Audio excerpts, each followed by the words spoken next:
Hello everyone. तो जैसा कि आप सब लोग जानते हैं कि आज सीबीएसई बायोलॉजी का पेपर था। तो बहुत बच्चे ऐसे होंगे जिन्होंने आज का एग्जाम दिया होगा और एमसीक्यू सॉल्व किए होंगे। बट मेरे नीट के वो ड्रॉपर स्टूडेंट्स जिन्होंने इन एमसीक्यूज को सॉल्व नहीं किया, उनके लिए इसको सॉल्व करना जरूरी है। तो इस पेपर एनालिसिस का ऑब्जेक्टिव पार्ट मैं आपके साथ सॉल्व करा देता हूं, ताकि आपको एक आइडिया लग जाएगा कि नीट 2024 में भी लगभग इससे मिलते जुलते क्वेश्चन आपको देखने को मिलेंगे। तो देखिए, 15-16 क्वेश्चन है, ज्यादा टाइम नहीं लगेगा और आप अपना स्कोर ही बताइएगा इन 15 क्वेश्चन में आपने कितने क्वेश्चन सही किए। तो चलिए, बिना किसी भूमिका के पहले क्वेश्चन पे पहुंचते हैं। तो क्या क्वेश्चन पूछ रहा है? In a fertilized ovule of an angiosperm, the cells in which an 2n and 3n condition respectively occurs in n 2n और 3n। तो देखो भैया, जाइगोट तुम्हारा डिप्लॉयड है, ठीक है। अब चलो देखो, पहला ऑप्शन देखो, एंटीपोडल हैप्लॉयड है n, जाइगोट तुम्हारा डिप्लॉयड है 2n, और एंडोस्पर्म तुम्हारा ट्रिप्लॉयड है 3n। हाँ, तो पहला ही आंसर वैसे तो सही है। दूसरे केस में देख लेते हैं, जाइगोट 2n होता, न्यूसिलस 2n होता, और एंडोस्पर्म 3n होता, ठीक है। तीसरे केस में देख लेते हैं, एंडोस्पर्म 3n होता, न्यूसिलस 2n होता, जाइगोट 2n होता। चौथे केस में देख लेते हैं, antipodals and synergid and integuments 2n। तो आंसर आपका पहला आ गया यहां पे, ठीक है। अच्छा, अब दूसरा देख लो, डायग्राम दिखाया है, तुमको बताना है कि कौन सा क्या है, ठीक है। तो ये पहला तो भैया तुम्हारा ओवम है, यहां तो किसी को कोई दिक्कत नहीं है, ठीक है। और यहीं पे फर्टिलाइजेशन हो रहा है दूसरे स्टेप में, और ये बहुत क्लियरली तुमको दिख रहा होगा, इसको हम ब्लास्टोसिस्ट कहते हैं, ठीक है सर, इसको हम ब्लास्टोसिस्ट कहते हैं, ठीक है। और ये तुम्हारा जो है, ये तुम्हारा जो है, ये मॉड्यूला होगा, ठीक है। और ये सारे स्टेज जो है तुम्हारे ब्लास्टोमियर्स होंगे, है ना। 2 सेल सेज, उसके बाद 4 सेल सेज, उसके बाद 8 सेल सेज। The cell with 8 to 16 blastomere is called morula, ठीक है। तो भाई देखिए, कौन सा ऑप्शन आपका सही बैठ पा रहा है, कौन सा ऑप्शन आपका सही बैठ पा रहा है। तो देखो, जी तो ब्लास्टोसिस्ट है, तो पहले यहां वाला ये वाला ऑप्शन तो कट ऑफ, ठीक है। और ए ओवम है, ठीक है, तो ये ऑप्शन भी हटा दो। तो अब बचा क्या? मॉड्यूला बी को कह रहा है और मॉड्यूला ई को कह रहा है, तो ई भी तुम्हारा मॉड्यूला ही हो गया। तो आंसर तुम्हारा जो एप्ट हो जाएगा, वो क्या हो जाएगा? वो सी हो जाएगा, ठीक है। आइए तीसरा क्वेश्चन देखते हैं। पिल क्या करता है, कॉन्डोम क्या करता है, वैसेक्टॉमी क्या करता है, और ट्यूबेक्टॉमी क्या करता है, ठीक है। तो वैसेक्टॉमी में क्या होता है? सीमेन विदाउट स्पर्म देखने को आपको मिलता है। तो सी का क्या हो गया सर? ऑप्शन 4। सी का क्या हो गया? ऑप्शन 4। अगर मैं सिर्फ यही देख दूं तो मेरे सारे ऑप्शन एलिमिनेट हो गए, ठीक है। ओव्यूलेशन में क्या होता है? सॉरी, पिल क्या करता है? ओरल कॉन्ट्रासेप्टिव पिल ओव्यूलेशन प्रिवेंट करता है। कॉन्डोम क्या करता है? It prevent sperm from reaching into the vagina, prevent sperm from reaching into the vagina. और उसके बाद आपका कॉपर टी क्या करता है? कॉपर टी प्रिवेंट करता है इम्प्लांटेशन, कॉपर टी प्रिवेंट करता है इम्प्लांटेशन। तो आगे आंसर क्या हो गया sir? C is the correct answer. वैसे कॉपर टी क्या करता था? स्पर्म मोटिलिटी को भी स्लो डाउन करता था। बट देखो, कभी मैच द फॉलोइंग में ऑप्शन एलिमिनेट करोगे, तुम्हारी जिंदगी ज्यादा सुखमय हो जाएगी, ठीक है। दूसरा, identify the category of genetic disorder depicted in the pedigree chart, ठीक है। अब देखो भैया, सिंपल सा है, तुमको साफ साफ दिख के दिख जा रहा है कि भैया क्या है, ये ऑटोजोमल रिसेसिव ट्रेट है। क्या हमने दो रूल बनाया था बताने के लिए? पहला, जनरेशन स्किप कर रहा है कि नहीं, मतलब पहले जनरेशन में बीमारी नहीं था, दूसरे जनरेशन बीमारी आ गया, तो मतलब रिसेसिव है। क्रिस क्रॉस इनहेरिटेंस शो कर रहा है कि नहीं, तो मेल फीमेल दोनों को हुआ है, तो सेक्स लिंक नहीं है। तो क्या भैया, ये आपका ऑटोजोमल रिसेसिव है, ठीक है sir. Which was the last of 24 chromosomes to be completed in DNA sequencing सबसे लास्ट में कौन सा हुआ था? तो सबसे लास्ट में कौन सा हुआ था? क्रोमोसोम नंबर 1 सबसे लास्ट में हुआ था, है ना? और देखो इस बच्चे ने गलत कर दिया आंसर, बट ठीक है, सबसे लास्ट में क्रोमोसोम नंबर 1 का सीक्वेंसिंग खत्म हुआ था। ठीक है सर।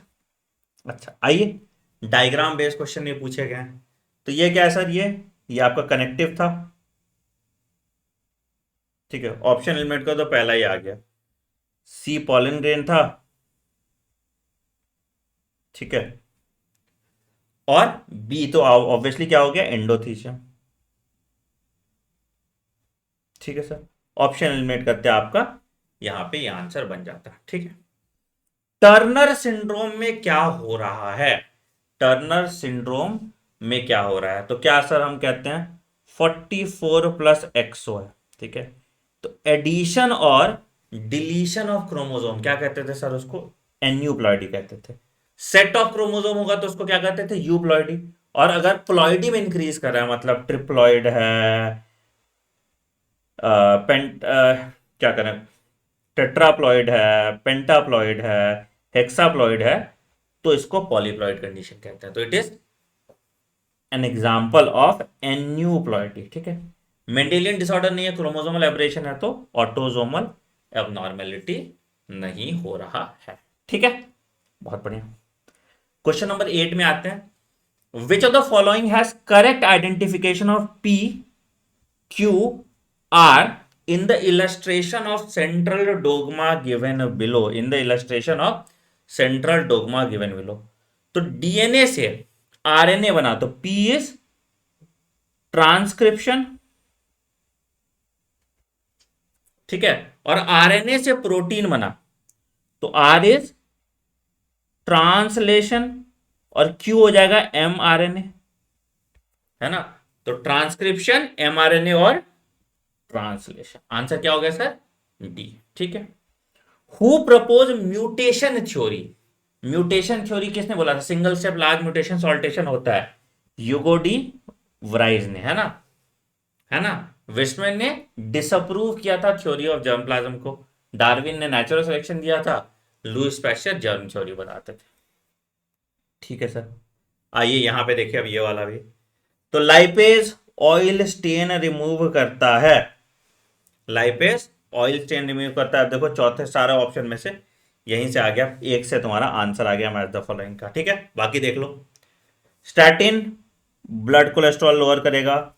साइक्लोस्पोरिन ए इम्यूनो सप्रेसेंट होता है। स्ट्रेप्टोकाइनेज आपका क्लॉट बस्टर होता है, और लाइपेज जो हमने बता दिया वो होता है। देखो बेटा, मॉलिकुलर बेसिस, सॉरी कह रहे हैं, माइक्रोब्स इन ह्यूमन वेलफेयर कितना इंपॉर्टेंट चैप्टर है, इससे सवाल आता ही आता है। ठीक है, और यही सवाल आपको इस तरह का नीट में भी देखने को मिलेगा, तो ये नीट के सिमिलर लेवल का ही सवाल है। अगला सवाल, the molecular scissors falls into the category of endonuclease, है ना? वैसे तो एंडोन्यूक्लियस है। ठीक है, वैसे तो एंडोन्यूक्लियस है, बीच से काटता है। ठीक है, and it is a part of restriction enzyme also. अब ये कंफ्यूजिंग थोड़ा कर दिया है क्वेश्चन को। Molecular scissor fall into the category of, यार देखो अब इसमें क्या है कि क्लीविंग एंजाइम ही तुम्हारा एक्सोन्यूक्लियस और एंडोन्यूक्लियस होता है। ठीक है, और रिकॉग्निशन साइट पे जो काम करता है वो रेस्ट्रिक्शन एंडोन्यूक्लियस काम होता है। तो मॉलिक्यूलर सीजर जो है तुम्हारा वो रेस्ट्रिक्शन एंडोन्यूक्लियस है ना? तो आंसर डी हो जाएगा, एंडो। ठीक है, तो रेस्ट्रिक्शन एंजाइम और आंसर डी आ जाएगा। ठीक है, एलाइजा किस पे बेस्ड है? एलाइजा बेस्ड है एंटीजन एंटीबॉडी इंटरेक्शन पे, है ना? और पीसीआर बेस्ड है डीएनए पे।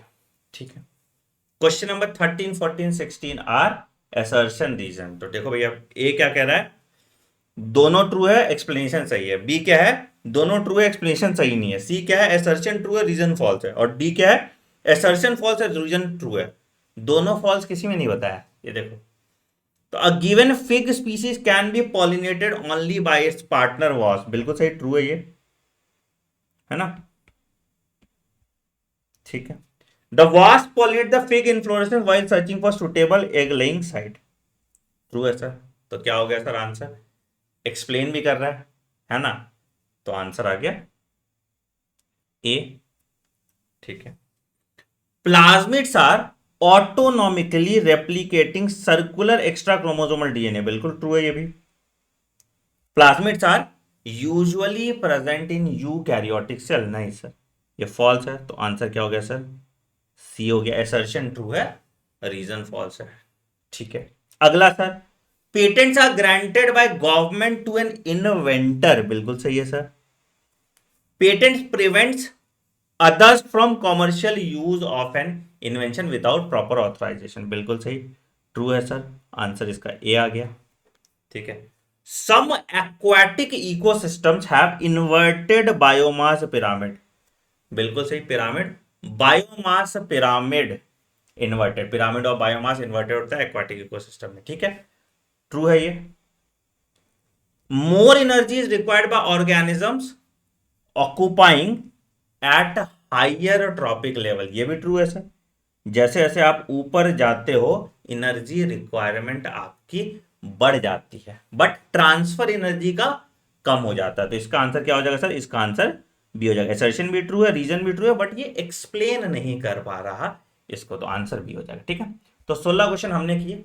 आप कमेंट सेक्शन में बताइएगा आपने कितने क्वेश्चन सही किए, और ऐसे क्वेश्चन ही आप नीट एग्जाम में देख सकते हैं। अच्छा स्टैंडर्ड का क्वेश्चन है, इसी स्टैंडर्ड का क्वेश्चन आपको नीट एग्जाम में भी आएगा। ठीक है।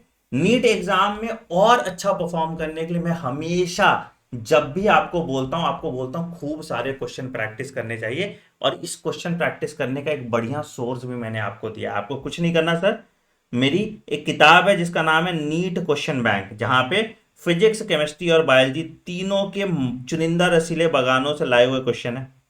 ठीक है। ये नीट क्वेश्चन बैंक आपको मिल जाता है फिजिक्स, केमिस्ट्री, बायोलॉजी तीनों का सिर्फ और सिर्फ ₹999 पे। और अगर सिंगल आप लेने जाते हो तो एक ₹699 का मिलता है। कहां मिलता है सर? आप मेरे वेबसाइट fundabox.in या फंडा बॉक्स ऐप इंस्टॉल कर लेंगे तो वहां पे आपको ये बुक मिल जाएगा, जहां पे आपको 10,000 इससे भी अच्छे शानदार question topic wise, chapter wise, PYQ example सब मिला के एक किताब में दे दिया जाता है। और इस किताब के साथ आपको इसका वीडियो सॉल्यूशन भी मिलता है। तो अभी भी टाइम है, क्वेश्चन बैंक ले लीजिए और ढंग से प्रैक्टिस कीजिए और अपने नीट का स्कोर इंप्रूव कीजिए। Thank you. On that note I am ending this video. Comment section में बताना तुम्हारा एग्जाम कैसा गया। मिलते हैं अगले वीडियो में। Take care, bye bye, have a great day. Thank you.